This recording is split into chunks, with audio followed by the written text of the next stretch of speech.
तो personal interview का experience share कर। जैसे तुमने मेरे को बताया था कि पर्सनल इंटरव्यू ने तेरे को मुर्गा बनने के लिए कह दिया था, हाँ।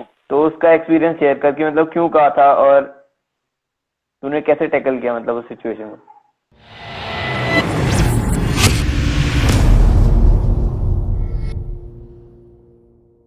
साइकोलॉजी में थे, तो साइकोलॉजिस्ट ने हमारे एक क्लियर इंस्ट्रक्शन दी थी कि सेल्फ डिस्क्रिप्शन के अंदर बेकार बेकार वीकनेस में लिखना। जैसे कि लिखते ना हैंड राइटिंग खराब है, और जीके पे काम करना है, फिटनेस कम है। तो ये सब चीजें ऐसी है, अगर तुम्हें डिफेंस में आना है तो तुम्हारी पहले से अच्छी होनी चाहिए। तो यही अच्छा। बोला था उन्होंने कि इसी फालतू में वीकनेस नहीं लिखनी, जेन्युइन जो वीकनेस हो जेन्युइनली वो लिखनी है। तो अगर किसी बंदे को अपनी जेन्युइन वीकनेस पता होती है तो इसका मतलब कि वो उसको सुधार सकता है। तो ये लॉजिक एसएसबी यूज करता है। तो एक तो ये बोला था उन्होंने। फिर बाकी एक्सपीरियंस की बात करें तो सेल्फ डिस्क्रिप्शन प्रिपेयर करके गया था मैं ऑब्वियसली, एंड ब्लैंक स्टोरी भी। एंड टीटी सारे हो गए थे, डब्ल्यूएटीज मेरे 59 हुए थे, एंड एचआरटीज मेरे आई थिंक 44 हुए थे। तो तूने प्रिपेयर कैसे किया था इन सब के लिए, साइकोलॉजी टेस्ट के लिए, एसआरटी, वैट, टीएटी? इनके कुछ मैंने प्रैक्टिस टेस्ट कर लिए थे जैसे देखने के लिए कि टाइम लिमिट के अंदर कर सकता हूँ, तो बस टाइम लिमिट को सेट करने के लिए किया था। एंड जो टीएटी है इसको बस थोड़ा सा और मीनिंगफुल बनाने का मैं देखता था कि मैं कुछ बकवास में लिखूँ, बस फिर सिंपल स्टोरी लिखूँ जिसका कोई मीनिंग हो, बस ये देखता था मैं। So, like Jaydev is asking how to tackle strength weakness question in personal interview. So, तुम्हें कैसे पता लगा कि मतलब तुम्हारी स्ट्रेंथ क्या है, वीकनेस क्या है, और कैसे तुमने मतलब वो कैसे तुम्हें पता लगा कि स्ट्रेंथ क्या लिखूं और वीकनेस क्या लिखूं एसडी में, या क्या आंसर दूं? देखो कुछ ना इवेंट्स होते हैं लाइफ में जिससे पता चल जाता है कि हाँ यार ये जो भी इवेंट है इसको मैंने अच्छे से टैकल कर लिया, ये इवेंट था यहाँ पे मैं अच्छे टैकल नहीं कर पाया। तो किसी चीज़ों से हिंट लग जाती है आदमी को कि ये उसकी थोड़ी सी वीकनेस है और ये उसकी थोड़ी स्ट्रेंथ है। तो इस तरीके से पता चल जाता है। जैसे मैं अपना बात बताऊँ तो मैं हेल्पिंग बहुत ज़्यादा हूँ अपने फ्रेंड्स के लिए। तो कोई भी हेल्प मांगता है चाहे किसी कभी भी मांग ले, मैं अपने आप को अवेलेबल करता हूँ उसके लिए। और इसके ऊपर मेरे फ्रेंड्स मेरे को बोलते रहते हैं कि ये अच्छा है तू, मतलब इस बारे में, तो उससे मेरे को पता चलता है कि मेरी स्ट्रेंथ है। तो इसी तरीके से मतलब इधर उधर से पता चलता रहता है। अगर कोई बंदा अवेयर हो, अपनी मतलब सिचुएशन अवेयरनेस है उसके बाद, जो लोग बोलते हैं वो ध्यान देता है, तो उसको पता रहेगा कि उसकी स्ट्रेंथ और वीकनेस है। और जेन्युइन बोलो, और कोई ऐसी डरने वाली बात नहीं है।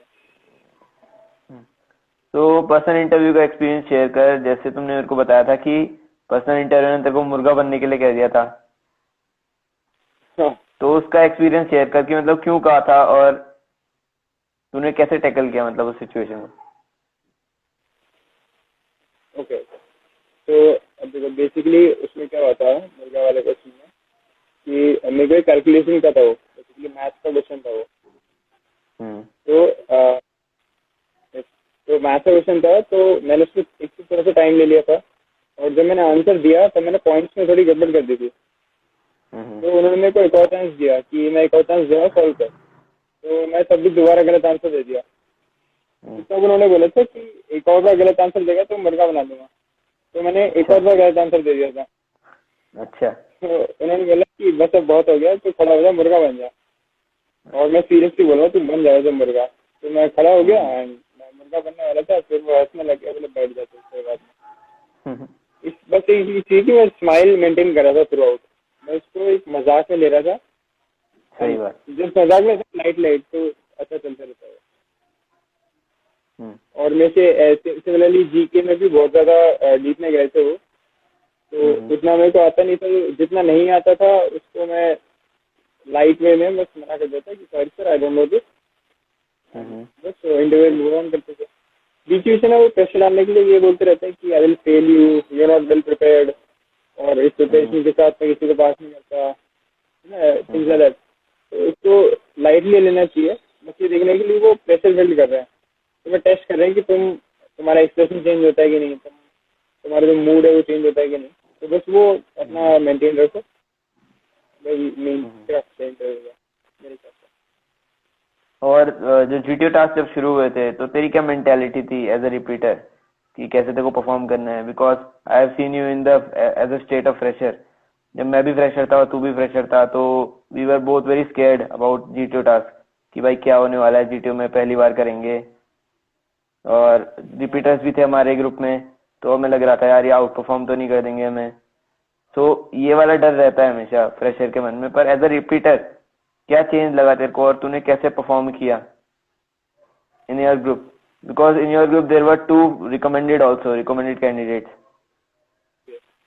जो प्रीवियसली रिकमेंड कैंडिडेट्स थे, तो परफॉर्मेंस प्रेशर जो है वो प्रेशर के तौर पे रहता है। मतलब हमें भी था, हम थे प्रेशर में, पता है। तो बस एक बात बताओ, तो प्रेशर का चांस बहुत अच्छा चांस होता है। अगर प्रेशर में मतलब प्रेशर में ना आए वो, अगर तो बहुत अच्छा चांस होता है प्रेशर बनने का।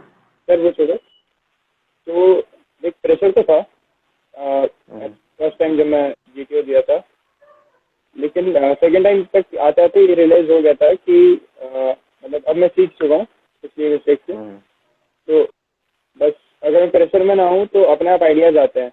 अगर हम ये प्रेशराइज फील करते हैं ना कि यार मेरे को आउट परफॉर्म करना है, मेरे को आइडिया देना पड़ेगा, एंड मतलब मेरे ग्रुप में रिपीटर्स है, मेरे को उनका आउट परफॉर्म करना है, अगर ये चीजें दिमाग में चलेगी, अगर टीम स्पिरिट दिमाग में नहीं है तो आइडियाज भी नहीं आएंगे।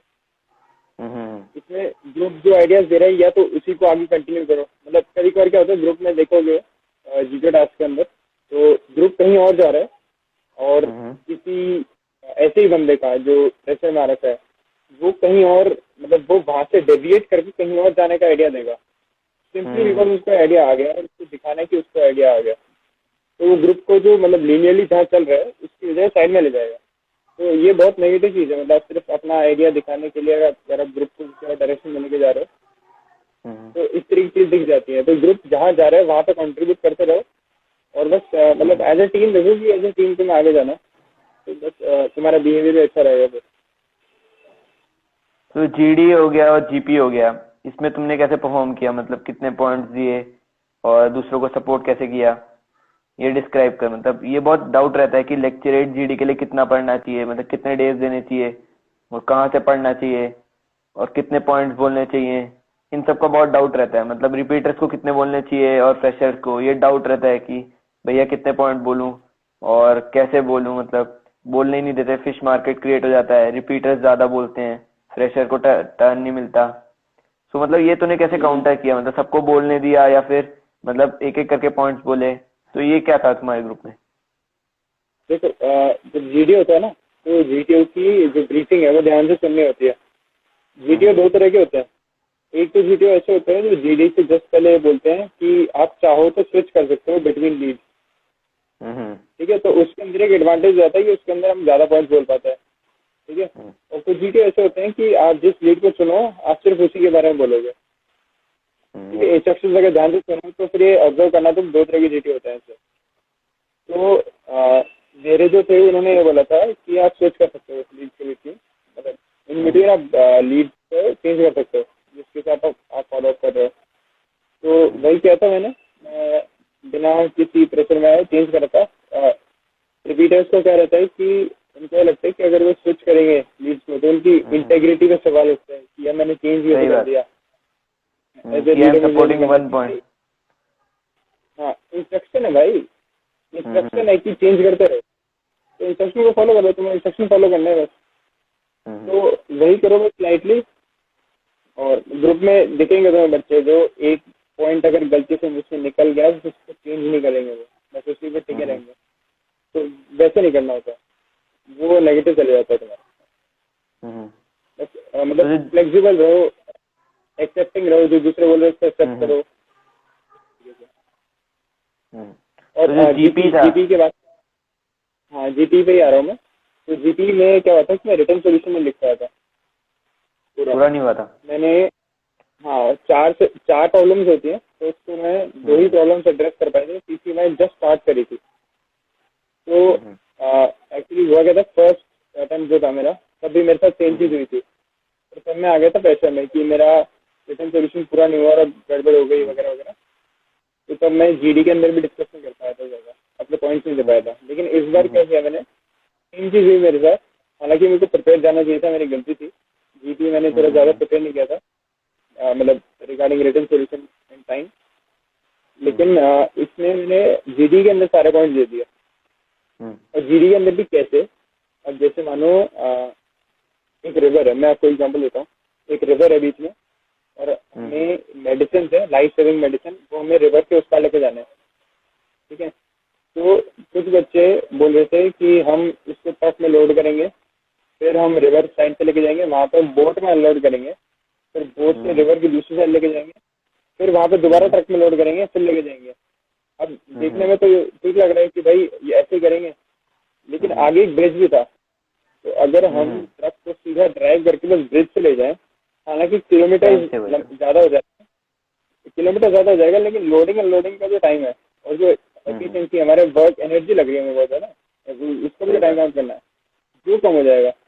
तो इस तरीके से आइडियाज दो, मतलब ये बेसिक चीज से तुम अगर ध्यान से सुन रहे होगे ना, ध्यान से ग्रुप का सोल्यूशन सुन रहे होगे, जो दूसरे पॉइंट्स दे रहे हो उनको थोड़ा सा इंप्रूव करने की कोशिश कर लो, है ना। मतलब अगर सुनोगे तो फिर आइडियाज आ जाएंगे दिमाग में। तो इस तरीके के बहुत सारे आइडियाज दिए थे मैंने, इसके अंदर मतलब बेसिकली ग्रुप का टाइम सेव हो रहा था। तो that was the thing in GP. तो मतलब अगर जीपी का तेरा रिटर्न का मतलब जो आप तुम्हारा रिटर्न मटेरियल होता है वो अगर पूरा नहीं होता तभी भी आपके चांस होते हैं रिकमेंडेशन के, अगर आप अच्छे पॉइंट देते हो। मतलब ये एग्जांपल है तेरा कि अगर रिटर्न वर्क भी पूरा नहीं होता तो प्रेशराइज नहीं होना चाहिए। हाँ देखो, कोशिश होनी चाहिए कि पूरा हो, ठीक है। ये गलती थी मेरी, ठीक है, and this must have costed me in some way. अगर मैं एसएसजी के मार्क्स देखे तो हो सकता है मेरे कम हुए हो, मुझे नहीं पता, लेकिन कोशिश की रहनी चाहिए पूरा हो। लेकिन अगर नहीं भी हो तो भी प्रेशर में नहीं आना। पूरे एसएसजी का ये, पूरे लाइफ का ये, मतलब पूरी छोटी मोटी गलती हो जाए, ये बहुत छोटी मोटी गलती है, ठीक है, तो इसके ऊपर प्रेशराइज में तो वो अपना गोल मेंटेन करके रखना है। और अपने पॉइंट्स जितने भी हैं, तुम अगर पॉइंट जीडी के अंदर बोल दोगे तो भी जीटीओ को तो ये देखना है कि तुम्हारी प्लानिंग कैसी है, तुम कैसे प्रॉब्लम्स को हैंडल कर रहे हो। तो अगर तुम वो थ्रू ग्रुप डिस्कशन बता दो या फिर थ्रू रिटर्न बता दो। तो अगर तेरे वो जीडी या जीपी में कोई पॉइंट्स नहीं आ रहे हैं, मतलब तुम तेरा टॉपिक है जो मान लो जीडी का टॉपिक है, वो तेरे से बिल्कुल भी मतलब तू उसमें एक पॉइंट्स भी नहीं जानता है, मतलब एकदम आउट ऑफ बॉक्स टॉपिक आ गया है और तेरे को उसके बारे में मतलब बिल्कुल भी नॉलेज नहीं है, तो इस सिचुएशन में मतलब तेरे को कैसे इसे काउंटर करना चाहिए, मतलब कैसे पॉइंट्स लाने चाहिए? अब देखो, एक ऑनेस्टली बोलूं तो अगर कोई मतलब जीडी जो होता है ना, वो जनरल नॉलेज होता है, मतलब जनरल अवेयरनेस, ठीक है। अगर किसी को कोई ऐसा टॉपिक मिल रहा है उसके अंदर जिसके बारे में उसको कुछ भी नहीं पता, तो इसका मतलब ऑनेस्टली उसकी जनरल नॉलेज वीक है, ऐसा होना ही नहीं चाहिए। मतलब कुछ ना कुछ पॉइंट किसी ना किसी तरीके से कन्वे कर ही देगा वो, अगर उसको थोड़ी सी भी जीके आती होगी तो, ठीक है। और मतलब बीटिंग अराउंड द बुश नहीं करना कि एक ही पॉइंट बोल दिया उसी को बार बार बढ़े जा रहा है, तो वो इरिटेटिंग हो जाता है ग्रुप के लिए, जीटीओ के लिए भी, ठीक है। तो ग्रुप भी फिर सुनना बंद कर देगा तुम्हारी, अगर तुम एक ही चीज को कर दोगे तो ये चीज है, मतलब कुछ ना कुछ तो आ ही जाता है अगर जनरल अवेयरनेस होके, है ना। ये है so in rest of the GTO task अगर मैं बात करूं पीजीटी की, एचजीटी की, सो इसमें तेरा परफॉर्मेंस कैसा रहा कि तू आगे रहा, काम करता था, या फिर पीछे से मतलब एडवाइस देता था कि ये वाला ये करना चाहिए, आइडिया देता था, या फिर एचजीटी में और पीजीटी में आगे गया और तूने वर्क किया दूसरों के साथ मिलके? सो मतलब रिपीटर के लिए क्या इंपॉर्टेंट होना चाहिए कि उनको पीछे से मतलब या फिर दूसरों का एडवाइस करना चाहिए, दूसरों की हेल्प करनी चाहिए, या फिर आगे जाके काम करना चाहिए? तो ये थोड़ा कॉन्ट्रोवर्शियल टॉपिक है। अब बताऊँ मेरे ग्रुप का क्या था। मेरे ग्रुप के अंदर शुरू में जो एक दो टास्क है ना पीजीटी के अंदर, उसके अंदर मेरे को दिख गया था कि ग्रुप कैसा है मेरा। तो उसके अंदर एक दो बच्चे थे रिपीटर्स जो खुद आगे जाके करना चाहते थे, आगे जाके उनसे सॉल्व नहीं होता था, बस रुक के खड़े हो जाते थे। तो ना उनसे सॉल्व हो रहा है और ना वो पीछे वाले को सजेशन ले रहे हैं। तो ये मेरे को लगा कि ग्रुप के लिए, हाँ वो ठीक नहीं है ग्रुप के लिए, क्योंकि वो आगे जा रहे हैं, हमें उन्हें जाने दे रहे हैं और फिर वो हमारी बात भी नहीं सुन रहे हैं, ना उनसे कुछ सॉल्व हो रहा है। तो फिर इसके बाद मैंने क्या किया, जो सेकंड ऑब्स्टिकल था उसी में मान लो, उसी में मेरे को हिंट मिल गई थी। तो उसके बाद से मैं आगे जाने लग गया कि ये आगे जाएंगे तो मेरी बात सुनेंगे नहीं, इससे अच्छा मैं आगे चले जाता हूँ। Then from then on in every obstacle, in every task मैं खुद आगे जाता था। अगर वो कुछ जेन्युइन पॉइंट देते थे जो अप्लाई हो सकता है तो मैं फॉलो भी करता था। ऐसे नहीं कि आगे जाके मैं अपना ही देख रहा हूँ। तो बस पहले जाके सॉल्व कर लो, जब तुम्हें दिमाग में आ रहा है, नहीं आ रहा तो पीछे से सुन लो आइडियाज, उसमें कोई बुराई नहीं है, तो ग्रुप का सुनना चाहिए। तो यही था मतलब पीछे से भी आइडियाज लो और अपने इंडिविजुअल ऑब्स्टिकल और ग्रुप ऑब्स्टिकल रेस, जिसे बच्चे बोलते हैं कि मतलब इनका ज्यादा प्रेफरेंस नहीं होता है क्योंकि इनमें इंडिविजुअल टास्क होते हैं, फिजिकल स्ट्रेंथ देखते हैं और करेज देखते हैं ज्यादातर। पर तेरे हिसाब से मतलब क्या इनकी इम्पोर्टेंस है और कैसे परफॉर्म करना चाहिए, वेदर इट बी GOR और इंडिविजुअल ऑब्स्टिकल? देखा GOR देखा जाए तो GOR और इंडिविजुअल ऑब्स्टिकल दोनों के अंदर ना तुम्हारा अवेयरनेस देखता हूँ कि जोश जोश में तुम होश रख पा रहे हो कि नहीं। अब तुम देखोगे ना GOR के अंदर बहुत सारे रूल्स होते हैं जो अलग अलग GTO अपने हिसाब से सेट करते हैं। एक कॉमन रूल तो है ही कलर रूल, जैसे रेड कलर में कहीं भी टच नहीं करना, ठीक है। और जैसे स्नेक को मिनिमम 3 कैंडिडेट्स हमेशा पकड़े हुए रहेंगे। तो इस तरह के जो रूल्स हैं ये बेसिक रूल्स हैं जो लोग जोश जोश के अंदर फॉलो नहीं करते। उनको लगता है कि बस वो वॉर क्राई चिल्लाएंगे, हल्ला मचा देंगे तो हो जाएगा, लेकिन ऐसे नहीं होता। उसके अंदर वाइल डूइंग दैट उनको रूल फॉलो करना है, ठीक है। तो ये मेन चीज है GOR की, रूल्स बहुत ज्यादा फॉलो करने, रूल कभी नहीं तोड़ना और वॉर क्राई बोलते रहो। इम्पोर्टेंस है इसकी, किसी भी टास्क का ऐसा नहीं है जो फालतू में दे रखा है, ठीक है। फिर इंडिविजुअल ऑब्स्टिकल की बात करें तो सेम उसके अंदर भी कई सारे इंस्ट्रक्शंस देते हैं GTO, जैसे कमांडो बॉक्स के ऊपर जाके कमांडो चिल्लाना है या फिर कुछ भी, अलग अलग GTO अपने अलग अलग इंस्ट्रक्शन देते हैं। तो हमें 3 अलग अलग ऑब्स्टिकल्स के ऊपर 3 अलग अलग इंस्ट्रक्शन थे। तो ये मैं देखा था किसी ने भी फॉलो नहीं किए थे ढंग से, मतलब कुछ नहीं किए थे लेकिन मैक्सिमम जो थे वो मिस कर रहे थे इनको। तो वो एक चीज थी, तो ये ध्यान में रखना होता है। और इंडिविजुअल ऑब्स्टिकल के अंदर फिजिकल फिटनेस देखते ही हैं, लेकिन तुम्हारी प्लानिंग भी देखते हैं कि किस तरीके से तुम अपना रूट प्लान कर रहे हो, वो तुम्हारे लिए एफिशिएंट है नहीं है। तो वो तुम अगर ढंग से प्लान करोगे तो तभी तुम ज्यादा ऑब्स्टिकल्स कर पाओगे। अगर तुम्हारी फिजिकल स्ट्रेंथ नहीं भी है लेकिन अगर तुमने प्लान ढंग से कर लिया तो